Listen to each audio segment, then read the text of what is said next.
मोदी पुन्हा देशात पंतप्रधान आले पाहिजे असं वाटतं. मला वाटतं वाईट असेल तर समोरच्या खासदार म्हणून दिल्लीत गेले पाहिजे. हे गेले की ते येतील असं वाटतं का तुम्हाला? वाटतं काय बघा कॉन्फिडंट काम करतो काय दिला हात सगळ्यांना. होय होय होय होय होय होय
राम शिंदे हेही या ठिकाणी उपस्थित होताना आपण पाहतोय. त्याचबरोबर सर्व भारतीय जनता पार्टीचे विविध पदाधिकारी या व्यासपीठावरती स्थानापन्न होताना आपण पाहतोय. त्यांचं मनपूर्वक हार्दिक हार्दिक स्वागत करतो. त्याचबरोबर या व्यासपीठावरती आपण पाहतोय ते म्हणजेच आशिषजी खातू यांचं देखील आम्ही अत्यंत मनापासून स्वागत करतोय.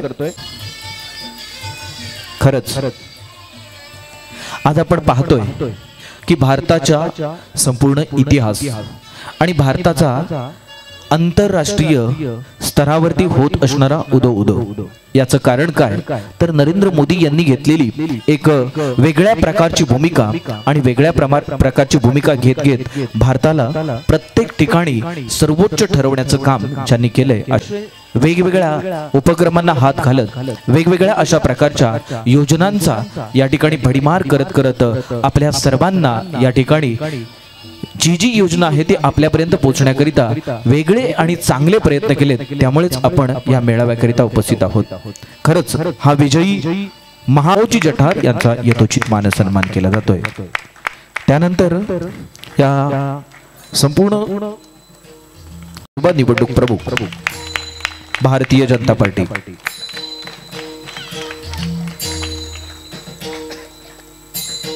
पण ते या ठिकाणी पेलवताना आपण पाहतोय. खेरडीय जिल्हा परिषद गटामधील भारतीय जनता पार्टीचे हे एक धडाडीचं नेतृत्व म्हणून आपण त्यांच्याकडे पाहतो. परिषद गट मेळाव्यामध्ये महाविजय हा नक्कीच साकारणार अशा प्रकारचा या ठिकाणी आत्मविश्वास घेऊन ही संपूर्ण उशीर झालाय साहेब. गेल्या 1 वर्षापासून आम्ही जे कार्यक्रम घेतले ते प्रमुख कार्यक्रम मी तर सांगू इच्छितो. PM किसान योजना जी मोदी साहेबांची चालू आहे ती 81 लोक अशी होती साहेब की आमच्या इकडं त्यांना ते योजनेचा लाभ भेटत नव्हतं. ते कोणत्या याच्यात म्हणजे कोणती कारणं राहिली होती, कोणते कागदपत्र राहिले होते हे आम्ही कृषी अधिकाऱ्यांना विचारलं.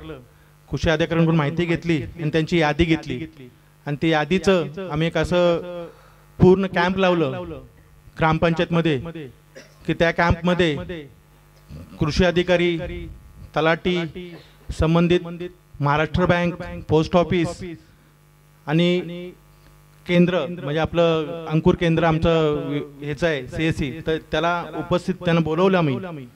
आणि जे 81 लोक होते त्यातले 4 लोक मयत होती आणि बाकीची 77 लोकांना आम्ही तिथे बोलून त्यांचं ते कागदपत्र एकाच छताखाली पूर्ण करून त्यांना पहिला हप्ता आता मागे जेव्हा चालू झालं तेव्हा ते मिळालं. हे एक पहिलं आम्ही PM किसान योजनेचं नाही म्हटलं तरी एक 400च्या वरती लाभार्थी आमच्या खेरडीत आहेत PM किसानचे.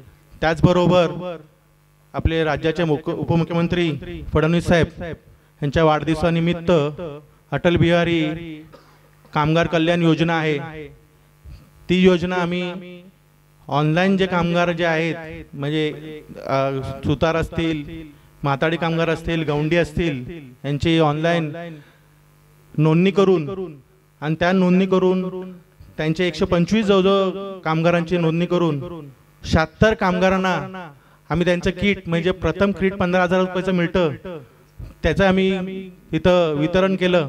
हे फडणवीस साहेबांच्या वाढदिवसानिमित्त आम्ही ते वितरण केलं. दुसरी गोष्ट विमा योजना जे आता मोदी सरकारने राबवलेली आहे आपल्या, त्या विमा योजनेचं पीक विमा योजना ते 67 लोकांनी आमच्या इथे त्याचा लाभ घेतलं.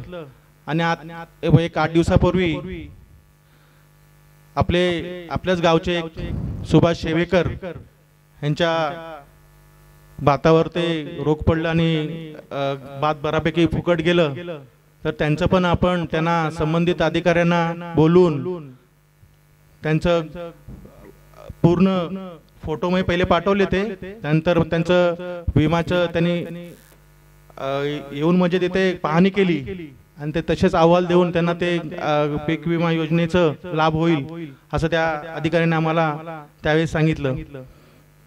त्याचबरोबर आयुष्यमान कार्ड हे जे आहे ते आम्ही बूथ वाईज घेतलंय. मी अगदी आमच्या इथे 69 बूथ क्रमांक तिथे घेतलं, नंतर 77, 78 हे बूथ क्रमांकावर आम्ही ते कार्यक्रम घेऊन त्या योजनेचं जास्तीत जास्त लोकांना जनतेला कसा लाभ होईल हे त्या योजनेचं ते कार्यक्रम घेऊन मोदींची योजना हे जास्तीत जास्त घराघरात पोहोचवायचा आम्ही प्रयत्न केलं. या अशा आम्ही योजना घेतलेल्या आहेत साहेब. त्याचबरोबर एक आवर्जून सांगायला एक वाटतं की ते जय हनुमान मित्र मंडळ खेरडी शिगोनवाडी हे आमचं खेरडी गावातलं एका वाडीत एकच दहीहंडी पथक आहे अशी ही वाडी आहे. आणि ह्या वर्षी 7 थर लावले होते आणि 7 थराने आपल्या भारतीय जनता पार्टीची हंडी पण ह्याच गोविंदा पथकाने फोडली होती, गेल्या वर्षी पण आणि ह्या वर्षी पण. असंच या मंडळाचं कायम आम्हाला आमच्या मित्रमंडळाला सहकार्य असतं आणि असंच राहू दे असं मी या मंडळाला विनंती करतो. आणि माझे आता खूप वेळ झालाय, बरेच वक्ते बोलायचे, डायरेक्ट साहेब बोलणार होते, थोडा उशीर झालाय, 1-2 मिनिटातच संपवते. तर या झेडपी गटाचा दौरा ठरवताना आमचे सेंबेकर साहेब यांच्या निवासस्थानी साहेब बैठक झाली आणि हा संपूर्ण दौरा त्या ठिकाणी विनोदजींच्या नेतृत्वाखाली हा खेरडी जिल्हा परिषद गटाचा दौरा ठरलेला आहे. आणि हा मेळावा मला माहित आहे या ठिकाणी जोरात होणार. साहेब या ठिकाणी आता पुंडलिकावरती म्हणणार हे 100% मला माहित आहे. पण आज साहेब विनोदजी खेरडीमध्ये उपसरपंच झाल्यानंतर मला वाटतं मोठ्या मोठ्या योजना या शेतकऱ्यांपर्यंत कशा पोहोचतील याची ग्रामपंचायतीमध्ये, कारण मी आजपर्यंत मी ग्रामपंचायत सुद्धा मी सरपंच होतो 10 वर्ष मी सुद्धा कारभार केला. पण राजकारण करताना विनोदजीकडून शिकायला पाहिजे, कारण बॅनर लावून साहेब ग्रामपंचायतीमध्ये कार्यक्रम त्यांनी केलेले आहेत. याकरता विनोदजींना टाळ्या याकरता. कारण मी त्यांचं गुणगान गात नाही, कारण तुम्हाला माहित आहे आता झडपी निवडणूक येणार आहे, मी जाहीर करणार नाही. साहेब आहेत 100% कोण असेल तर तुम्हाला माहितच आहे. पण भारतीय जनता पार्टीचा या ठिकाणी झेंडा 100% या ठिकाणी होणार आहे, याची काळजी नसावी. आणि तो कोणत्या रूपाने येईल या सर्व व्यासपीठावर या सर्व मान्यवरांना माहित आहे आणि आपल्यासारख्या सर्व जनतेला माहित आहे. या ठिकाणी त्याचबरोबर आता मोदी साहेब एवढं मोठं शेतकऱ्यांसाठी सर्वजण काम करतायत.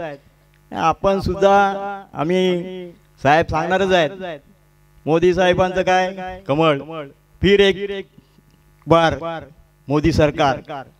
आता सर्व म्हणजे सकाळपासून साहेब मी 3 वाजता घरी गेलो कारण साहेबांना, कारण साहेब रात्री 10:30ला आले आपल्या चिपळुणात. त्यांची व्यवस्था करण्यामागे सर्व झेंडे बिंडे हे सर्व करसपर्यंत मला 3 वाजले. मी परत सकाळी 6 वाजता उठलो आणि 7 वाजता परत या दौऱ्यामध्ये आलो. साहेबांची भेट घेतली, पत्रकार परिषद झाली आणि पत्रकार परिषदेनंतर या दौऱ्याला सुरुवात झाली. भगवान परशुरामाच्या मंदिरामध्ये या आपले खासदार, भावी खासदार, आता माजी खासदार म्हणायचं नाही, माजी आमदार म्हणायचं नाही, हे भावी खासदार आहेत माननीय प्रमोदजी जठार साहेब. त्यामुळे आपल्याला खासदार लावणार तो भारतीय जनता पार्टीचाच आणि आपला खासदार गळ्यात गळा घालायची म्हणलं तर प्रमोदराव जठार साहेब हेच गळ्यात गळा घालू शकतात. आणि त्यामुळे जवळ खुर्ची घेऊन बसण्यासारखा खासदार जर पाहिजे असेल तर कमळाचं बटन दाबायचं आहे आणि मोदी साहेबांना परत पंतप्रधान करायचं आहे. आणि या ठिकाणी थांबतो. जय हिंद, जय महाराष्ट्र. आमची सगळ्यांची इच्छा आहे आणि म्हणून त्या विजयाचे तुम्ही भागीदार व्हावेत, साक्षीदार व्हावेत अशी विनंती करण्यासाठी ज्यांच्यावर या रत्नागिरी सिंधुदुर्ग मतदारसंघाची लोकसभा मतदारसंघाची निवडणूक जबाबदारी म्हणून आहे ते माजी आमदार प्रमोदजी जठार, विधानसभा प्रमुख प्रमोदजी आढळराव, उपस्थित व्यासपीठावर सर्व मान्यवर मंडळी, गावातील सर्व मान्यवर मंडळी, बंधू भगिनी आणि माझे सहकारी मित्रांनो, प्रमोदजी मी एवढ्यासाठीच विषय माईक मागून घेतला कारण चिपळूण तालुक्यातील काही गावं जी आहेत त्यातल्या सावर्ड, पोपळी, एक शिरगाव, आमची खेरडी ही चिपळूण तालुक्यातली मोठी गावं आहेत. आणि या चिपळूण तालुक्यातल्या या गावातला जो काही संदेश असतो तो संपूर्ण तालुक्यावर पसरतो. तसं खेरडी चिपळूण शहरापासून जवळचं गाव आहे, म्हणजे अगदी शहर सोडलं की माणूस खेरडीत पाय ठेवतो. पण खेरडीतलं राजकारण किंवा खेरडीतले आर्थिक उलाढाल किंवा खेरडीतल्या होणाऱ्या सगळ्या गोष्टी याची चर्चा मात्र पूर्व विभागात चालू असते. आणि म्हणून मी तुम्हाला म्हटलं की 2 मिनिटं मी बोलतो. बरेच वर्षांना शुगरवाडीत मी भाषण करावी मी आलो आहे. ज्यावेळी शिवसेनेचा तालुका प्रमुख होतो तेव्हा जर पहिल्यांदा कारण खेरडीमध्ये जर बाकीच्या कुठल्या भागात बघितलं तर सभा होत नसते. तिथं वैयक्तिक गाठीभेटीवर लोक मतदान करत असतात. पण सामुदायिक जर सभा म्हटली तर ती खेरडीतल्या शिगोरवाडीत होते. फार पूर्वीपासूनचा इतिहास, फार पूर्वीपासूनचा इतिहास. आणि हा इतिहास आज सकाळी जेव्हा आपण या दौऱ्याला चिपळूण तालुक्याला सुरुवात केली त्या चिपळूण तालुक्याची हद्द जी परशुराम पासून सुरुवात होते तिथून आपली सुरुवात झाली. आणि आजच्या दौऱ्याचा शेवट आज खेरडीच्या मेळाव्याच्या निमित्तानं पार पडतो. मला विशेष करून थोडीशी आठवण करून द्यायची. मागच्या टायमाला देवेंद्र फडणवीस साहेब जेव्हा आपल्या रत्नागिरीला जाहीर सभा झाली होती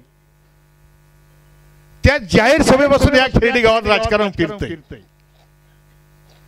त्या जाहीर सभेपासून एक शेवटी कार्यकर्ता एक टिपायचा म्हटलं किंवा कार्यकर्ता घडवायचा म्हटलं कोणातरी पाठीवर हात ठेवावा लागतो, कोणातरी खांद्यावर हात ठेवावा लागतो. ह्या भावनेतूनच त्या देवेंद्र फडणवीस साहेबांची मुख्यमंत्री असताना जी सभा झाली होती प्रमोदजी, त्या सभेला खेरडीतनं माणसं आली होती. पण कार्यकर्ता मात्र आम्हाला इथं हक्कान काम करणारा कार्यकर्ता आम्हाला मिळत नव्हता. जुनी माणसं आहेत, आमचे उदरे शेठ असतील, संदेश ओक असेल, नाखरे असेल, आमचा वाघुलजे असेल, ही जुनी मंडळी काम करतात. पण इथली स्थानिक माणूस कोणतरी हाताशी हवा होता तो मात्र आम्हाला मिळत नव्हता. पण इथून मंडळी मात्र त्या मेळाव्याला मात्र देवेंद्र फडणवीस साहेबांच्या सभेला मात्र गेली. आणि तिथपासून हे खेरडी गावात भारतीय जनता पार्टीचं राजकारण घुमत होतं. शेवटी असं म्हटलं जातं की कुठल्या गोष्टीला वेळ यावी लागते. ती वेळ आल्यानंतर मात्र विशेष करून विनोद बोरांनी पुढाकार घेतला आणि भारतीय जनता पार्टीचं काम करायला सुरुवात केली. मला कौतुक वाटतं की आज मी जबाबदारी बोलतोय. चिपळूण तालुक्यामध्ये ज्या काही केंद्र शासनाच्या योजना आहेत, योजना सगळ्याच कार्यक्रमाला उपस्थित राहण्याचा योग मला आलेला आहे. ज्या काही योजना आहेत, पंतप्रधान किसान योजना असू द्या, उज्ज्वला गॅस योजना असू द्या, जीवन विमा योजना असू द्या, नाहीतर परवा निर्माण झालेली विश्वकर्मा योजना असू द्या, ह्या सगळ्या योजना त्या लोकांपर्यंत ज्या निकषाप्रमाणे असतील त्यापर्यंत पोहोचवण्याचं काम विनोद बुरण त्यांच्या सर्व सहकार्याने आवर्जून केलं. मी जबाबदारी बोलतोय कारण पहिल्या दिवशी जेव्हा या खेडी पंचायत समिती सन्माननीय जिल्हाध्यक्ष तत्कालीन जिल्हाध्यक्ष विनय नातू यांच्या उपस्थितीमध्ये खेडीमध्ये बैठक झाली होती. त्या बैठकीला माझ्या हातात मी स्वतःहून असा हातात यादी घेऊन आलतो की शेतकरी सन्मान योजनेची योजना आहे. ह्या योजनेचं इथल्या स्थानिक लोकांनी थोडंसं लोकांपर्यंत जावं, लोकांना समजावून सांगावं आणि ज्या लोकांना लाभ मिळाला त्यांना फक्त जाऊन नमस्कार करावा. मी इथल्या लोकांना विनंती आग्रह करत होतो की तुम्ही फक्त मला घर दाखवायचं, मी तुमच्याबरोबर नक्की या 324 लोकांच्या घरात फिरायला तयार आहे असे मी इथल्या लोकांना आग्रह केले. पण शेवटी इथलं खेडीतलं जे काही राजकारण आहे, हे राजकारणातला प्रत्येक जण आपलं पाऊल जपून टाकत असतो, हेही मला माहिती. कारण इथलं राजकारण जे आहे ते इतकं राजकारण कशाभोवती फिरतंय हे फक्त मी तुम्हाला खाजगीत विचारलं तर मी तुम्हाला तेव्हा मला त्या जास्त खोलात जायचं नाही. पण ज्या काही योजना आहेत त्या योजना पोहोचवण्याचं काम केंद्र शासनाच्या सन्माननीय विनोद बुरण आणि त्यांच्या सर्व सहकार्याने केलेलं आहे आणि म्हणूनच हा आजचा मेळावा पार पडतोय, त्याची साक्ष देतोय. हे म्हटलं तर काय वावगं ठरणार नाही. विनोद बुरण शेवटी माणूस किती वर्ष पदावर आला, कसा राहिला यापेक्षा त्यानं आपली पदाची उंची कशी वाढवली, पदाची महत्व कसं वाढवलं, तो लोकांपर्यंत किती पोहोचला याची साक्ष तुमच्या कामानं सगळ्या क्रेडिट वासियांना मिळते. एवढंच मी सांगतो. असंच काम करत राहा. सन्माननीय नरेंद्र मोदी, आपली जी काही तुमची आमची सर्वांची इच्छा आहे त्या नरेंद्र मोदी साहेबांच्या हात बळकट करण्यासाठी रत्नागिरी जिल्ह्यातून आपला जो खासदार निवडून जाण्यासाठी ही निश्चित तुमचं सर्वांचं सहकार राहील अशी अपेक्षा व्यक्त करतो आणि थांबतो. जय हिंद, जय महाराष्ट्र. तुमच्या ज्यांच्यामुळं हा कार्यक्रम खऱ्या अर्थाने यशस्वी होतोय ते सर्व आपण उपस्थित बंधू भगिनी आणि मातांनो, मला 2 मिनिटाची वेळ दिली आहे. कदाचित अर्धा मिनिट फक्त वाढवून, याच्यापेक्षा मी जास्त वाढवणार नाही कारण मला कळतंय आपल्यालाही भरपूर वेळ झालाय आणि ज्यांचं मार्गदर्शन आपल्याला ऐकायचंय ते माझ्यानंतर बोलणार आहेत. या आजच्या मेळाव्याचं नाव आहे महाविजय. खरं तर 2024ला आदरणीय नरेंद्रजी मोदी संपूर्ण देशाच्या जनतेसमोर निवडणुकीच्या माध्यमातून पुन्हा एकदा सामोरे जाणार आहेत. तुम्हा आम्हाला सगळ्यांना माहिती आहे नरेंद्र मोदी निवडून येणारच आहेत. मग त्या विजयाला महाविजय नाव का दिलंय तर गेल्या 10 वर्षामध्ये ज्या पद्धतीने या देशामध्ये संक्रमण झालंय, जो बदल झालाय, त्या बदलाचा एक परिपाक त्याचं उत्तर या देशातल्या जनतेनं मोदींना द्यावं अशी अपेक्षा सर्वसामान्य भारतीय जनता पार्टीच्या कार्यकर्त्याची. ते सुरुवातीला आमच्या 250-280 खासदार आमचे निवडून आले, दुसऱ्या टर्मला 305 आले. आता मात्र हा विजय 400च्या पार जाऊन ज्यावेळेला आम्ही विजय होऊ शकतो त्यावेळेला खऱ्या अर्थानं गेल्या 10 वर्षामध्ये या देशाच्या नेतृत्वानं सर्वसामान्य माणसासाठी केलेल्या कामाची पोचपावती आपल्याला मिळू शकेल. मगाशी आमचे उपसरपंच म्हणाले की या योजना मी सर्वसामान्य माणसासाठी राबवल्या. प्रत्येक योजना गावात ग्रामपंचायत मध्ये घेऊन सर्वसामान्य जनतेला न्याय देण्याचा प्रयत्न केला. आपल्याला या ठिकाणी बसलेल्या लहान मुलाला विचारलं आजचे पंतप्रधान कोण, नरेंद्र मोदी कोणी सांग, अगदी छोटा मुलगा सुद्धा सांगतो. पण 10 वर्षापूर्वीची जी परिस्थिती पाहिली तर त्यावेळेचे पंतप्रधान डॉक्टर मनमोहन सिंग होते.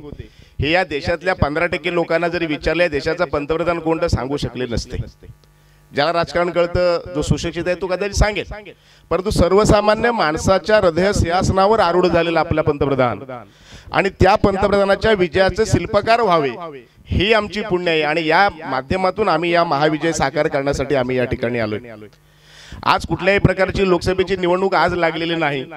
कुठल्याही प्रकारचं आज उद्या आम्हाला मतदान द्या, आमच्याकडे लक्ष द्या असं सांगण्यासाठी आलेलो नाही. परंतु भारतीय जनता पार्टीचं नेतृत्व मोदी साहेबांच्या रूपानं आम्हाला जेव्हा 2024ला या ठिकाणी आम्हाला साकारायचंय तर ते एकटे पंतप्रधान निवडून येणार नाहीये, त्याच्यावेळेला 400 खासदार निवडून यायचे. त्या 400 खासदारामधला एक खासदार हा या लोकसभेचा भारतीय जनता पार्टीचा व्हायला हवा, ही आमची कार्यकर्त्याची भावना आहे. आपल्याला कल्पना आहे की आमच्याकडे आज पंचायत समिती नाही, जिल्हा परिषद नाही, आमदार नाही, खासदार नाही, सर्वसामान्य कार्यकर्त्याची फार मोठी अडचण आहे. पण मगाशीच आमचे तालुकाध्यक्ष म्हणाले की आमचं नेतृत्व जठरासाहेब असे आहेत की सर्वसामान्य माणसाच्या खुर्चीला खुर्ची लावून खांद्यावर हात ठेवून बोलतात. साहेब बरेच वर्ष 1995 पासून मी राजकारणात काम करतोय. हल्ली कसं झाले, थोडेसे बरेचसे नेते मंडळी झाली की कानानं पाहायची सवय झाली. डोळ्यानं कमी बघतात, कानानं जास्त बघतात, आणि त्यामुळे सर्वसामान्य कार्यकर्त्याचं खच्चीकरण होतं. परंतु ज्यावेळेला आपल्यासारखं नेतृत्व या भागाला मिळतं तेव्हा काम करणाऱ्या माणसाला एक निराळ्या प्रकारची उमेद येते. आज आपण सकाळपासून पाहतोय, साहेब आपली परवानगी घेऊन 1-2 मिनिटं फक्त वाढेल. सकाळपासून आम्ही पाहतोय आज काही जठरासाहेब आमदार नाही आहे, आज खासदार नाही आहे, पण तरी सुद्धा त्यांच्यावर प्रेम करून आपण सर्व मंडळी ज्या वेळेला पाठीशी उभा राहतो आपल्याला वाटतं की अशासारखा नेता खासदार व्हावा, अशासारख्या माणसाचं नेतृत्व आम्हाला मिळावं की जेणेकरून संघटना तर वाढेलच, परंतु सर्वसामान्य माणसाला अपेक्षित असणारा जो विकास आहे तो विकास याच माध्यमातून होऊ शकतो. आज आमचे खासदार आहेत 10 वर्ष विनायक राऊत, काय केलं नाही बाबांनी, खरं तर आपणच निवडून दिलं, परंतु 10 वर्षात कुठल्याही प्रकारे सर्वसामान्य माणसासाठी कुठलंही काम केलं नाही. देशाच्या नेतृत्वाने ज्या ज्या योजना आणल्या, साहेब मला तर सांगायला एक वाईट वाटतं की केंद्र सरकारनं, मोदी साहेबांनी मला वाटतं गेल्या वर्षीच की आदल्या वर्षी अपंगांसाठी काही साहित्य वाटप केलं, सायकल्स वगैरे आणि काही अनेक साहित्य वाटप केलं, आणि त्यांनी असं पाहिलं नाही की त्या ज्या लोकसभेमध्ये ज्याला द्यायचं त्याचा अध्यक्ष खासदार केला. अर्थात त्यांचं लोकप्रिय खासदार असल्यामुळे त्यांनी दिला. मग तो खासदार माझ्या विरोधी पक्षातला आहे का, मग त्याच्याऐवजी माझ्या दुसऱ्या पक्षातला खासदार द्यायचा का, असा विचार मोदी साहेबांनी केला नाही. आमच्या विनायक राऊतनी काय केलं तर आमच्या संगमेश्वर चिपळूण विधानसभेचं ते जे साहित्याचं वाटप केलं ते सुभाष बनेंच्या वाढदिवसाला, 1 जूनला त्यांचा वाढदिवस, त्या दिवशी वाटप केलं आणि सांगितलं सुभाष बनेंच्या वाढदिवसा निमित्तानं या तालुक्यातल्या गोरगरिबांना आणि अपंगाला आम्ही सायकल वाटप करतोय. वाटप कोणी केलं? केंद्र सरकारने. सगळं मोदीजींच्या माध्यमातून या ज्या कंपनीने आपल्याला दिलं होतं, सरकारने दिलं होतं, ते वाटप केलं. फक्त वाटप करण्याचा अधिकार खासदारांना दिला, त्यात सुद्धा घाणेरडं राजकारण करण्याचं काम कोणी केलं असेल तर या शिवसेनेच्या लोकांनी केलं. गेल्या 10 वर्षापूर्वी 5 वर्षापूर्वी आपण त्यांना निवडून दिलं, परंतु खाल्ल्या मिठाला न जागता ज्या 2.5 वर्षामध्ये आपल्यावर आणि आपल्या नेत्यांवर, आमच्यावर सोडावं, आम्ही खूप लहान माणसं आहोत, पण जे ऋषितुल्य व्यक्तिमत्व आहे, जे जगाचं नेतृत्व करण्याची क्षमता ज्या मोदींवर आहे, त्यावर सुद्धा टीका करण्याचं धाडशी ज्या वेळेला मंडळी करतात तेव्हा त्यांचं तोंड सुद्धा पाहण्याची इच्छा होत नाही. एवढा राग आणि तिरस्कार सर्वसामान्य या भारतीय जनता पार्टीच्या कार्यकर्त्यामध्ये निर्माण होतो.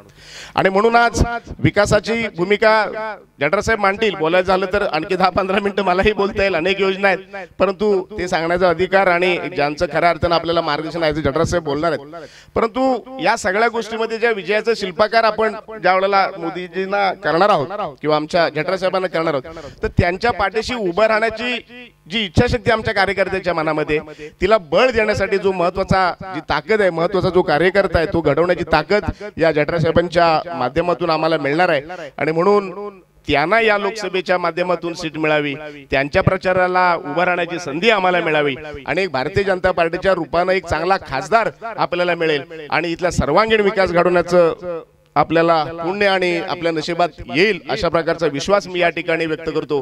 आणि एक सुंदर आणि चांगली संध्याकाळी एक चांगला कार्यक्रम आपण सरपंच साहेब दिलात, त्याबद्दल या विधानसभेचा प्रमुख या नात्याने मी आपले मनापासून आभार मानतो, कृतज्ञता व्यक्त करतो. शेवटी नेते मंडळींना अशी चांगली सभा हेच हवं असतं, बाकी काहीच नको असतं. चहा पाजू नका, जेवण देऊ नका, परंतु एक चांगला कार्यक्रम ज्या वेळेला देतात त्यावेळेला खऱ्या अर्थाने एक मनाचं समाधान मिळत असतं, कारण आपण शेवटी सगळीच मंडळी राजकारणात काम करत असतो. त्यामुळे अतिशय मी आपला या विधानसभेचा प्रमुख या नात्याने मी कृतज्ञता व्यक्त करतो. मी शब्द माझा अत्यंत जबाबदारीने वापरतो, मी कृतज्ञताच व्यक्त करतो. एक चांगला कार्यक्रम आपण या ठिकाणी दिलात, मनापासून आभार. आपल्या सगळ्यांच्या सहकार्यानं या संघटनेमध्ये आपण काम चांगलं करू, ही संघटना वाढवू, आपले एक नेतृत्व या गटामध्ये फुलेल, वाढेल आणि भारतीय जनता पार्टी देखील. तुझं कौतुक आहे. माझी इच्छा आहे विनोदसाठी आणि त्याच्या सगळ्या सहकार्यांसाठी जोरदार टाळा, जोरदार. नेता कसा असा मला आठवतो तो एक दिवस की नरेंद्रभाई मोदीजींनी आमची एक बैठक घेतली होती. जेव्हा आम्हाला लोकसभेचे प्रमुख केले तेव्हा आमची एक विनोद एक बैठक घेतली. आम्ही 48 लोकसभेचे प्रमुख होतो दिल्लीमध्ये भारतीय जनता पक्षाच्या कार्यालयात आणि सगळे नेते होते. अमित भाई शाह होते, गडकरी साहेब होते, सगळी मंडळी होती. आणि त्यांनी सांगितलं, बाळांनो आम्ही तुम्हाला एक कानमंत्र देतोय, तुम्हाला लोकसभेची जबाबदारी देतोय, तुम्ही तिकडचा जो कोणी तिकीट मिळेल त्याला निवडून आणायचं आहे, पण तुम्ही एक गोष्ट मात्र लक्षात ठेवा की राष्ट्रपती कार्यालयामध्ये समस्या नाहीत, पंतप्रधान कार्यालयामध्ये समस्या नाहीत, मुख्यमंत्र्याच्या कार्यालयात समस्या नाहीत, जिल्हा कार्यालयात जिल्हाधिकाऱ्याच्या कार्यालयात समस्या नाहीत, सगळ्या समस्या गावात आहेत. प्रत्यक्ष गावात जा आणि गावातल्या समस्या सोडवा.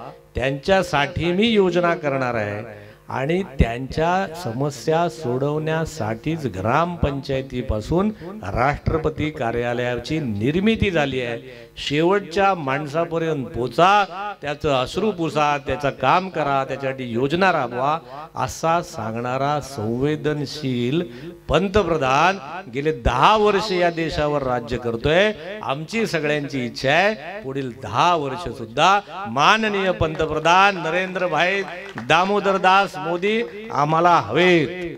तुम्हाला हवेत का हो? नक्की सांगा, होय का नाही? कॉन्फिडंट, शुअर, लॉक कर दू, करू ना? शाबाश. बघा किती संवेदन. आम्ही आता आम्ही इकडे फिरतो आणि काही अनेक देशात आमचे मित्र आहेत.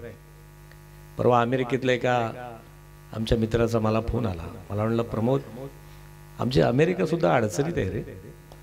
जो बायडन आले अमेरिकेत, तो लोकांना वाटते खूप श्रीमंत आहे, आमच्याकडे अनेक समस्या झाल्या आणि आम्हा लोकांना वाटतं की अमेरिका एवढी श्रीमंत असताना सुद्धा भारत कसा प्रगती करतोय, भारताचं काय निराळं चाललंय. आमचे काही मंडळी लंडन किंवा युरोपमध्ये आहे. आज ज्याने आमच्यावर राज्य केलं ना, तर इंग्लंड सुद्धा अडचणीत आहे. आमच्या बाजूची श्रीलंका आहे, ती अडचणीत आहे, तिकडे खाण्याचे वांदे.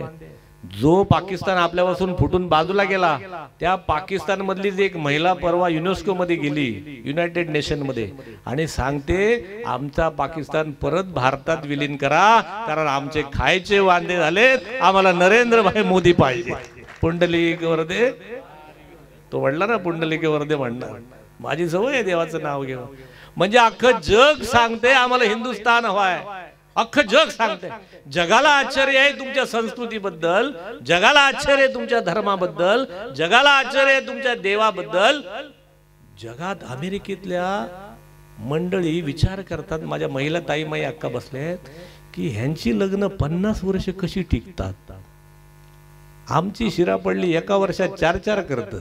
हे हिंदुस्थानी लोकांच्या बायकांच्यात काय ताकद आहे, हे 50 वर्ष यांचा संसार चालतो. पुंडलिक वरदे आहे ना ताकद. केवढी ताकद आहे या स्त्रियामध्ये, केवढ्या हिमतीने. म्हणजे तुमच्या कल्चर बद्दल, हिंदुस्थान बद्दल प्रचंड. आता युद्ध चालू झाली, परवा ते अनेक 2 युद्ध झाली. इस्रायलचं झालं, मुसादचं झालं, पलीकडचं ते युक्रेनचं झालं, रशियाचं झालं.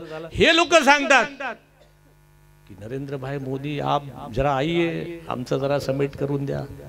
अख्खं जग तुमच्या देशाकडे बघतंय, अख्खं जग तुमची संस्कृतीचं अनुकरण करते. आम्ही परवा आफ्रिकेतली काही मंडळी आमच्याकडे आली मुंबईमध्ये. त्या आफ्रिकेतल्या 25 लाख इतर धर्माच्या लोकांनी हिंदू धर्मात प्रवेश केला की म्हणले ह्याच्यासारखा दुसरा धर्मच नाही. पुंडलिक वरदे. म्हणजे आम्हाला आमचा धर्म वाईट वाटतो अनेक लोकांना, पण जगात तुमच्या धर्माचं अनुकरण केलं जात आहे, सनातन संस्कृतीचं अनुकरण केलं जात आहे. ही काय ग्रेट माणसं आहे ती. या धर्मामध्ये कधी कोणाचं वाईट शिकवलं जात नाही. या देशामध्ये शेजारच्याचं वाटोळं होऊन शिकवत नाही, कोणी कोणावर बॉम्ब टाकत नाही, दहशतवादी नाही. देवळात जा तरी हिंदू, देवळात गेलात नाही तरी हिंदू, देवाची पूजा केला तरी हिंदू, देवा गाळी घातलास तरी हिंदू. खरं आहे की खोटं आहे? ती गीता वाचली तरी हिंदू, गीता नाही वाचली तरी हिंदू. अरे ह्यानं काय हनुमानाची पूजा करा तरी हिंदू, आणखी रामाची पूजा करा, आणखीन कुठल्या शंकराची पूजा करा. काय ताकद आहे म्हणले या देशात, या लोकांच्या. आपण मात्र इन्फिरियरली आपण त्यांचं अनुकरण करतोय. आपण अनुकरण आपल्या जगामध्ये, आपल्या देशामध्ये, आपल्या धर्मामध्ये, आपल्या देवळांमध्ये, आपल्या संस्कृतीमध्ये, आपल्या कल्चरमध्ये, आपल्या महिलांमध्ये प्रचंड ताकद आहे. लक्षात ठेवा, ही ताकद मोदीजींनी अख्ख्या जगाला दाखवली. आज योग दिन आपण करतो ना, योग दिन राष्ट्रीय काय आंतरराष्ट्रीय योग दिन साजरा होतो. लोकांना कळलं अरे अनेक आजार योगाने बरे होऊ शकतात. आयुर्वेदावरती रिसर्च चाललोय. अख्खं जग तुमच्याकडची पुस्तकं घेऊन जाऊन त्यांच्या रिसर्च करताय. मी सांगण्याचा माझा मतिदार्थ आहे की नरेंद्रभाई दामोदर दास मोदींनी अख्ख्या जगाला सांगितलं की माझा धर्म, माझा देश, माझी संस्कृती, माझे पूर्वज, माझा आयुर्वेद, माझा योगा किती श्रेष्ठ आहे हे सांगणारा माणूस तुम्हाला सापडला. देशांच्या सीमांचं रक्षण केलं. कोणाची हिंमत नाही. पाकिस्तान अनेक वेळेला आपल्याकडे माणसं पाठवायचा, मारायचा. एकदा सर्जिकल स्ट्राईक केला, तोंड बांध, पुंडलिक दे. एकदाच सांगितलं तू एक मारशील तर आम्ही 40 मारू. आवाज करायचा नाही. बघा आज कुठे कुडबुडी दिसतात काय, कुठे बॉम्ब फुटतो का हो? मुंबईत बॉम्ब फुटायचे पूर्वी, आता फुटतो. आता सांगितलं एक बॉम्ब फुटला तर तुझ्याकडे 40 फोडे. ही हिंमत तुमच्या पंतप्रधानामध्ये. असा कर्तबगार पंतप्रधान. परवा मी काशी विश्वेश्वराचं दर्शन घ्यायला गेलो. तुम्ही गेले का कोण काशीला? वाराणसीला गेलेत का कोण? काशी विश्वेश्वर जाऊन बघा. आम्ही सगळे गेलो, आमचे सिंधुदुर्गातली मंडळी, आणि आम्ही त्या काशी विश्वेश्वराच्या कॉरिडॉर, फार सुंदर कॉरिडॉर केलं. गंगेपर्यंत ते कॉरिडॉर. ती औरंगजेबाने मशीद हे तोडलं होतं, त्याने मशीद बांधली होती. आणि मग त्या आता देऊळ आहे तिथे, तुम्ही काशीला गेला असाल ते बघाल. तर ते पुजारी बाहेर आले. ते मला म्हणले आप कहाँ से आहे? म्हटले महाराष्ट्र से आहे. तो बोले महाराष्ट्र का हमारे ऊपर बहुत उपकार है. मी म्हटलं का हो, महाराष्ट्राचे का उपकार? तो म्हटले आपके यहाँ की एक औरत आई थी, जेव्हा औरंगजेबाने मंदिर तोडलं, अनेक वर्ष मशीद होती, पण तुमच्यात महाराष्ट्रामधना अहिल्याबाई होळकर नावाची एक बाई आली, जिने आमचा काशी विश्वनाथ परत पुन्हा उभा केला. आम्हाला अभिमान आहे त्या महिलांचा. आज मोदींनी पुन्हा ते मंदिर आणखीन मोठं केलं. 22 जानेवारीला, येणाऱ्या 22 जानेवारीला 500 वर्ष ज्याच्यासाठी आपला अख्खा हिंदुस्थान झगडतोय, ते प्रभू रामचंद्र सुद्धा अयोध्येमध्ये आपल्या मंदिरात जाणार आहेत 500 वर्षानंतर. 500 वर्षानंतर आम्ही अनेक ट्रेन त्या ठिकाणी, प्रमोद आदळराव आम्ही मंडळी सोडणार. ज्यांना ज्यांना अयोध्येला जायचं त्याला अयोध्येचं मंदिर बघायला, ज्यांना ज्यांना काशी विश्वेश्वराला जायचं त्याला. म्हणजे देशाचं रक्षण केलं, धर्माचं रक्षण केलं, देवळांचं रक्षण केलं, आणि सामान्य माणसाचं शेवटचं अश्रू पुसण्याचं काम सुद्धा त्याला छोट्या छोट्या योजना. म्हणजे ती सामान्य महिला, ती चूल पेटवत असेल, लाकडं जाळत असेल, धूर जाईल डोळ्यात, मग काय त्याला गॅस पाहिजे. मग ती महिला आहे, ती उघड्यावरती शौचालयाला जाईल, मग तिला घरात शौचालय पाहिजे. मग नळ पाणी योजना पाहिजे, म्हणून जल जीवन मिशन पाहिजे. घराघरात नळ पाहिजे. ज्याला घर नाही त्याला घर दिलं पाहिजे. बघा काय छोट्या छोट्या. तुमचा पंतप्रधान तुमचा केवढा विचार करतो ताकदीने. राजीव गांधी नावाचे एक पंतप्रधान होते, खूप चांगलं बोलायचे, चांगला माणूस होता. तो म्हणायचा मी वरना 1 रुपया पाठवला दिल्लीत ना तर जनतेला फक्त 15 पैसे मिळतात. आज मोदींनी 1 रुपया पाठवला तर तुमच्या ग्रामपंचायतीमध्ये 1च्या 1 अख्खा रुपया डायरेक्ट बेनिफिट ट्रान्सफर होतो की नाही, हे करून दाखवले. You people should feel proud. म्हणून आपण ठरवलंय पुन्हा नरेंद्रभाई मोदी या देशाचे पंतप्रधान झाले पाहिजेत, असं आम्हा कार्यकर्त्यांना वाटतं. म्हणून आम्ही गावागावात जातोय. म्हणून महाविजय. माझी विनंती तुम्हाला, संध्याकाळी मी जास्त सांगणार नाही, पण आजपासून कामाला लागा. अनेक शक्ती अशा आहेत देश विघातक, देशाच्या बाहेर, ज्यांना तुमचं चांगलं झालेलं बघवत नाही. जे म्हणतात हे रे, हे ह्यांच्या पंतप्रधान मोदीने ह्यांना राशन नव्हतं, कोविड आला, लस दिली, राशन दिलं, ह्यांचा माणूस ह्यांना सगळं कसं देतो? आमच्या देशात पण हे शक्य होत नाही. म्हणून अनेक देश आपल्या वाईटावर आहेत. म्हणून आज त्याला आपली काही राजकारणी मंडळी भूलतात. मगाशी याने नाव सांगितलं की गेल्या 10 वर्षात नरेंद्रभाई मोदींनी एवढी कामं देशात केली, पण आपल्या भागामध्ये जेव्हा आम्ही कामं आणतो तेव्हा इथले खासदार त्याला नाटतात. म्हणून आम्ही ठरवलंय या पुढचा येणारा खासदार कोणी असेल, या पुढचा येणारा खासदार भारतीय जनता पक्षाचा असेल, आणि तोच त्या ठिकाणी 400 खासदार बरोबर जाऊन बसेल. मग आमचा विकास दूर नाही. आमच्या मोदी साहेबांनी, गडकरी साहेबांनी 15,000 कोटी रुपये रस्त्याला दिले, पण आमच्या खासदारांनी कुठले प्रश्न मिटवले नाही. 15 वर्ष रखडला. आता आम्ही सगळ्यांनी पुढाकार घेऊन तो पूर्ण करतोय. मुंबई गोवा रस्ता, म्हणजे गोवा ही पर्यटनाची राजधानी, मुंबई आर्थिक राजधानी, ह्या दोघाला जोडून आम्ही आमचा पण पर्यटनाचा कॉरिडॉर तयार करणार. बेरोजगार मुलांसाठी आम्ही प्रकल्प आणतोय. आम्ही त्या रिफायनरी सारखा एवढा मोठा प्रकल्प 3 लाख कोटीचा, 2 लाख पोरांना रोजगार देणारा. अडवला कोणी बाबा? तुझ्या खासदार शिवसेनेने.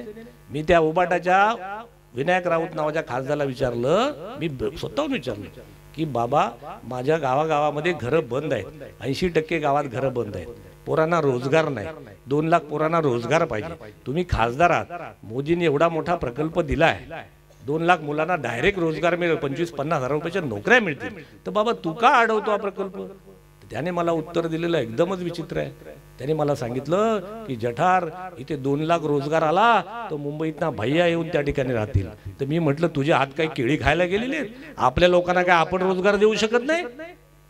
80% इथल्या स्थानिक लोकांना रोजगार दिला म्हणजे भैया येतील किंवा अशा कुठल्या तरी कारणासाठी रोजगार त्या ठिकाणी बुडवला. आम्ही पर्यटनाचा एक मोठा प्रकल्प सिंधुदुर्गात आणतो, सी वर्ल्ड नावाचा, अडवला. या लोकांचं कामच आहे अडवा आणि लोकांची चांगली जिरवा, अशा प्रकारचं काम चाललंय. आता आपण मात्र ठरवा की अशा या शिवसेनेच्या आणि मंडळीला, माझं राजकारण नाही, मी त्याच्या पलीकडचं आहे, मी राजकारणात चुकून आलेला माणूस आहे, पण मला वाटतं आता प्रत्येक घरात रोजगार मिळाला पाहिजे. जसं प्रत्येक घरात पाणी गेलं पाहिजे तसे माझ्या प्रत्येक घरामध्ये एक ना एका मुलाला रोजगार मिळालाच पाहिजे. माझ्या मताची सहमत की नाही तुम्ही? मिळाला पाहिजे आणि तो देण्याची ताकद ज्या माणसामध्ये, तोच आमचा माणूस यापुढे खासदार म्हणून दिल्लीत गेला पाहिजे. हा पण आजच्या आपली सभा करणार आहे की नाही? असा पण आपण करून या ठिकाणी जायचं आहे, आपण ठरवायचं आहे. त्याचं प्रगती पुस्तक आपण बघायचं आहे. एका माणसाला रोजगार दिला नाही 10 वर्षात, त्याचं प्रगती पुस्तक नापास झालेलं आहे. त्यामुळे अशा नापास माणसांना आपण उभं करायचं नाही. येणाऱ्या 24च्या लोकसभेच्या निवडणुकीत आजपासून कामाला लागायचं. नजर हटी तो दुर्घटना घटी, असं PWDचं एक वाक्य असतं. त्यामुळे आज हे लोक येतील. आजपासून माझ्या सगळ्या कार्यकर्त्यांना, विनोदजी तू खूप चांगलं काम करतोस या ठिकाणी, तुझी सगळी मंडळी बरोबर आहे, सगळ्या योजना तू लोकांना देतोयस, पण ऐन वेळेला काही लोक येऊन काहीतरी चुकीचं सांगतील, म्हणून सावध तो सुखी. आजपासून कामाला लागायचा. आपण या मतदारसंघातल्या 15 लाख मतदारांनी असं ठरवलंय आणि तुम्ही पण ठरवायचं आहे. यावेळचा आमचा खासदार साधारणतः 7 ते 8 लाख मतं घेऊन आमच्या केंद्रात जाईल, एवढा निश्चय संध्याकाळी करूया. एवढं तुम्हाला सांगतो आणि थांबतो. जय हिंद, जय महाराष्ट्र.